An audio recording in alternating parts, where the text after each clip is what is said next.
The best way for you to help the studio on a daily basis to run smoothly is to follow this cleanup video.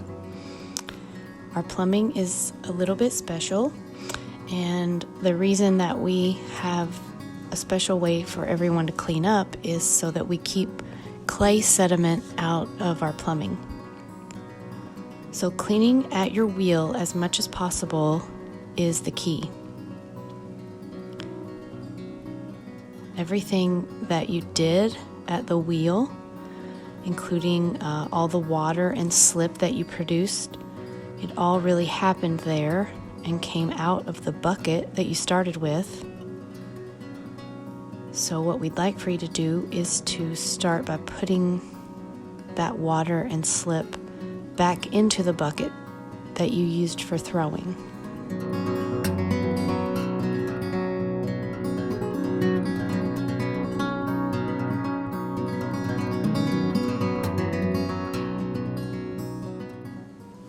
You can also pre-wipe your tools and wipe down at least one pass of your wheel head, and then take all of that water and pour it into the slop bucket. The grate over the top is designed to keep any of your tools and sponges from falling down into the slop bucket. And then make sure that you push through all the clay so that it doesn't dry on top of the grate.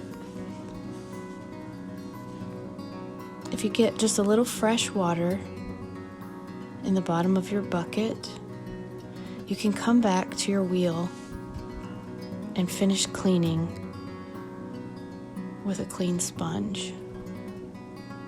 That should just take one quick wipe down of your splash pan and your wheel. This keeps us from taking the splash pans over to the sink and running so much water. They don't have to be perfect. Just clean for the next person.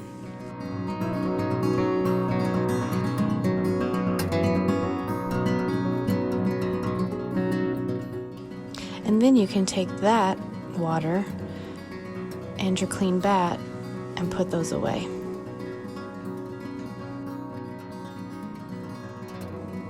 So if your wheel has been used for trimming, this is how we want you to discard your trimmings. Consolidate what was caught in the splash pan and on top of your wheel, and those can actually be recycled.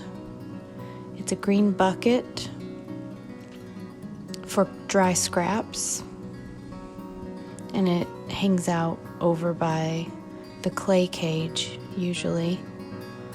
And then what was on the floor you can sweep up and put in the trash.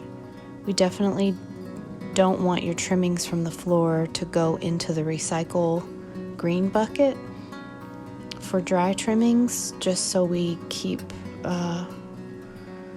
from contaminating the recycle clay with whatever was swept up on the floor.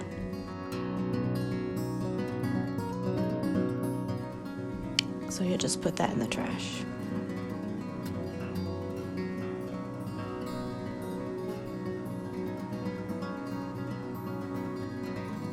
We have a policy in the studio now about sanding. This is in order to protect our lungs from dry, airborne clay. And all you have to do is stay away from the fan and make sure that whatever you use to sand with, that you wet it first. We also do not want chunks of clay in the sink, which is why we try to teach people to clean up mostly at the wheel. And if you find chunks in the sink, we would love for you to get them out for us.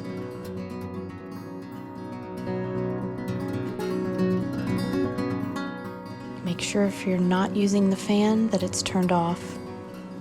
And everyone is given the permission to turn that fan off if they see it on and no one's using it.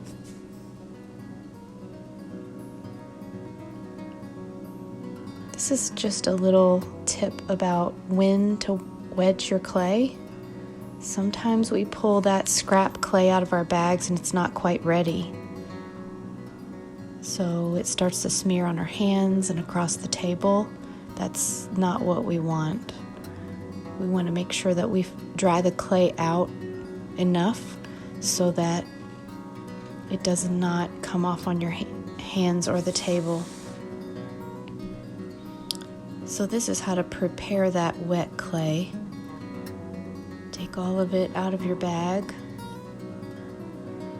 And then in order to just create some surface area for it to dry, a little bit before you start to wedge, you want to make sort of a big log, and you can prop it up on the table by creating a big arch. That'll allow the air to get to more of it than if we just set the wad out onto the table.